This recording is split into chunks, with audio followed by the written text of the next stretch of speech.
Yo, what's up guys, welcome back to a brand new video. Today we have my official 2024 NBA Finals predictions. We have the Dallas Mavericks versus the Boston Celtics. Before we start, make sure to like and subscribe. Go into the description, submit your video idea, and yeah, like, subscribe, comment to your prediction, and if you agree with mine. And yeah, just starting off right away, without further ado, the Celtics, this is their 23rd finals appearance, their last one being in 2022, I believe, and losing to the Golden State Warriors. That was definitely disappointing. I'd say, I don't know if they were the favorite in that series, but it was a series where we thought they were very capable of winning. This year, the Celtics, in their finals run, they've been 12-2, and Tatum has 26 points, 10 rebounds, 6 assists on 44% shooting. Jaylen Brown, 25 points, 6 rebounds on 54% shooting. Then we have Derek White, 18 points on 47% shooting and 41 from 3. And then Jrue Holiday on 13 points on 49% shooting. So really the story for the Celtics, in my opinion, so far this playoffs, has just been how evenly spread their offense has been, and how really anybody can score for them to win. Even with Porzingis being out, they're not relying on Jason Tatum to be their number one guy. They're not relying on a vintage Jason Tatum game. I'm saying that like he's a 30-year-old veteran, but they're not relying on Jason Tatum to put up 35 every night for them to get a win. That was shown because Jaylen Brown won the Eastern Conference Finals MVP.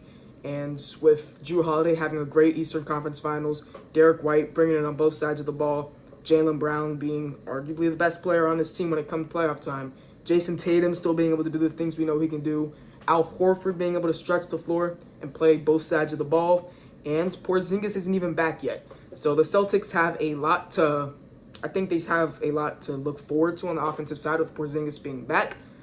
He could probably stretch the floor a bit better than what Al Horford brings, and probably brings a better shot blocking, presence of shot blocking, what Al Horford has right now.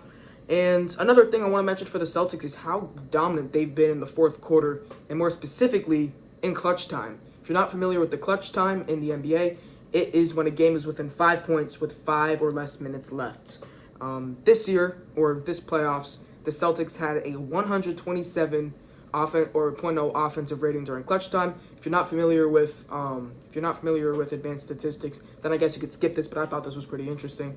127.0 offensive rating during clutch time, which led every team in the conference finals. They had a 71.4 assist percentage in clutch time, led the whole NBA in conference finals, and they had 16 points per game in clutch time, which means they averaged 16 points per game in the last 5 minutes of every single game during the Eastern Conference Finals. If you do the math, they probably average above 130 points per game if that was a 48-minute game. During clutch time, we know that they can bring it. They're probably the best, in my opinion. They're the best fourth quarter team we had in this playoffs. I think the Mavericks have been good in their own right as well. Maybe some other teams. But when it comes down to it, this Celtics team knows how to close a game, and you need to know how to close a game to be NBA Finals champions. Also, during clutch time, their closing lineup of Jason Tatum, Jaylen Brown, Al Horford, Derek White, and Jrue Holiday had all led the conference finals, both Eastern and Western, in clutch time plus minus. They're the top 5, which is also pretty impressive. Now, when we talk about the Celtics, obviously you're going to have to mention the competition they faced. It's really the main story. No one wants to talk about how good this Celtics team has been as a whole, but more just how they've been on, or the opponents they faced. This year, hasn't really been that much of a difference. Jimmy Butler in the first round didn't play 1 game. Donovan Mitchell in the second round, it was a 5-game series. I think he played 2.5 out of the 5 games. Cavs don't have a chance without Donovan Mitchell. Jared Allen, the Cavs starting center, former All-Star, was out for the whole series. And then Eastern Conference Finals, Tyrese Halliburton was out the last 2 games of the series, where maybe the Pacers could have made it. At least they could try to tie that series up. It was a close 2 games, or it was a close game 1. Games 2 and 3 were close, or games 3 and 4 were close. So imagine if they had Tyrese Halliburton playing, maybe we could be seeing a different story. Another thing I want to mention is, even with all these stars being out against the Celtics, it kind of feels like they're playing down to their competition. They have a lot of games where it went down to the wire. It's one of the reasons why they lead in clutch time statistics, but most of their games have gone down to the wire since the first round against the Heat. Last series, games 3 and 4, there's no excuse for that. That game should not be decided in the final 5 minutes. That game should be decided by the third quarter, in my opinion. Without Tyrese Halliburton, an All-NBA third-team guard, there's no reason that team should be sticking with you past the third quarter. There's no reason that there should be a clutch time statistic for the Celtics team if they're not going to be blowing the teams out. And last series, that's what it should have been. They weren't able to do it though, so that's a problem. Now, next up, we have the Dallas Mavericks, and during their NBA Finals run, they've been 12-5. This is their third Finals in, 18 years, even their third Finals in their whole history. Their first Finals in 2006, lost to the Miami Heat, Dwayne Wade and Shaquille O'Neal, we know that. And in 2011, they defeated the Miami Heat in LeBron James, Chris Bosh, Dwayne Wade, we know that, big three. Let's see if Luka Doncic can do what Dirk Nowitzki did in bringing the finals to the city of Dallas. So far in this playoff run, Luka Doncic has put up 29 points, 10 rebounds, 9 assists. Kyrie, 23 points, 5 rebounds, 4 assists. PJ Washington, 14 points, 7 rebounds, and assist. And Derrick Jones Jr., 10 points, 4 rebounds, and 1 assist. I think the main factor for this Mavericks team going into the finals and what's been through the whole playoffs is their role players stepping up. Obviously, besides Luka and Kyrie being the elite guards we know, Derrick Jones Jr. and PJ Washington, I think the two biggest role players or the highest impact role players that this team has, besides maybe a Derek Lively or Daniel Gafford. PJ Washington in the Western Conference semifinals versus the Thunder, 18 points, 8 rebounds, 2 assists. Derrick Jones Jr. in the same series, 13 points, 3 rebounds, and 2 assists.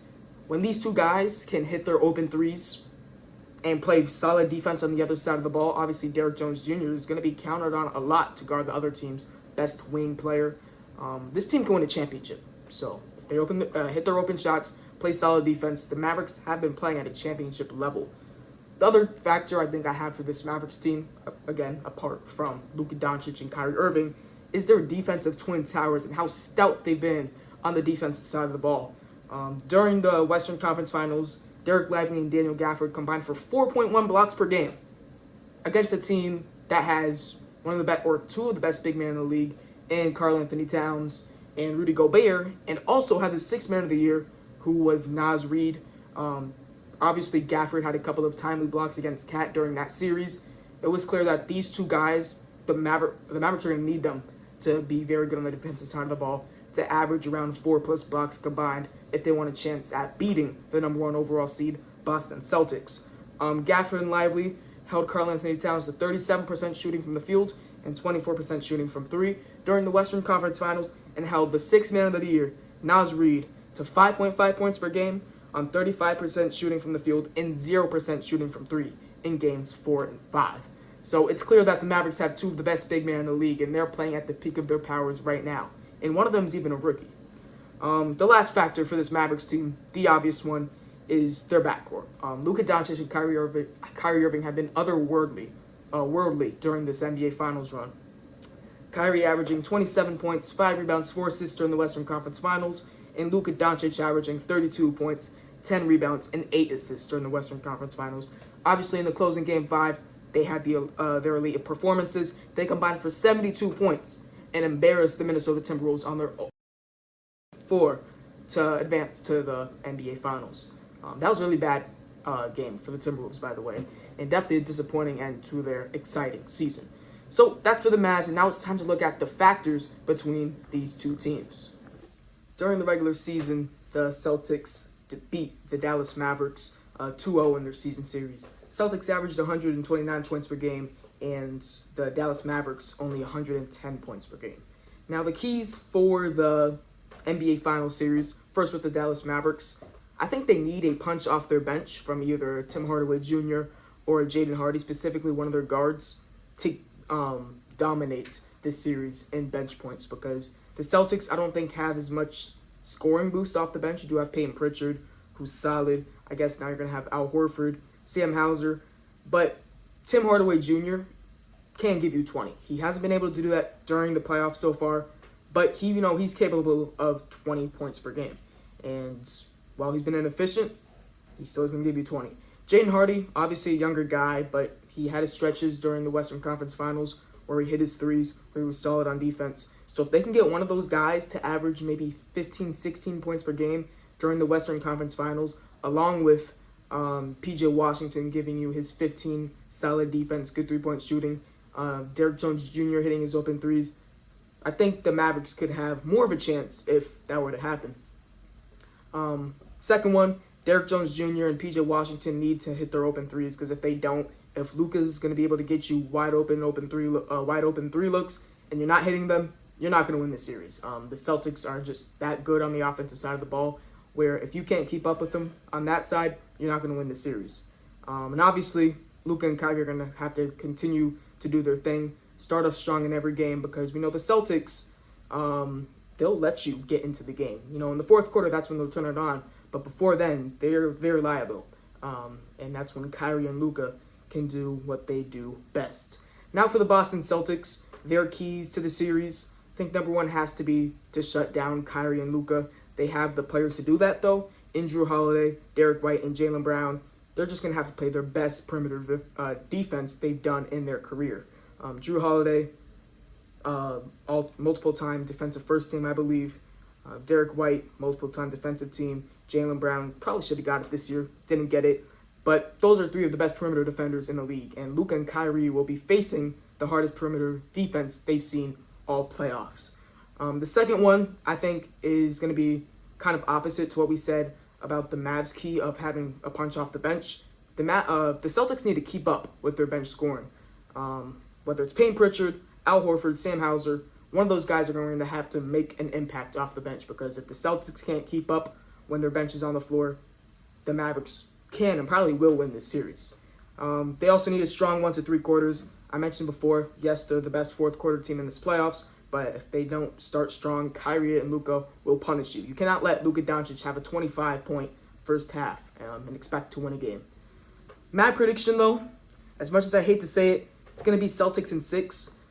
This is going to be the toughest defense, like I said before, that Luka and Kyrie will face on them personally. I know they did see that Timberwolves defense, which was the number 1 rated in the league, but, you know, James McDaniels and Anthony Edwards cannot keep up with Kyrie Irving and Luka Doncic. Now, can the same thing happen with the Celtics? Maybe, but honestly, I think I trust them a little bit more.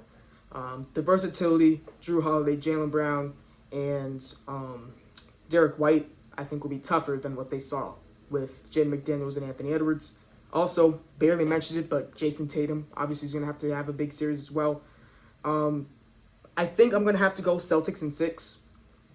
But the one thing I'm going to say here is if this series gets to a Game 7, I don't see Luka Doncic and Kyrie Irving losing that just because of their pedigree. Obviously, Kyrie Irving being the elite closer, we know he is killing in Game 7. Same thing with Luka Doncic. But if I had to make a prediction, it would be Celtics in 6. So that's it for today's video.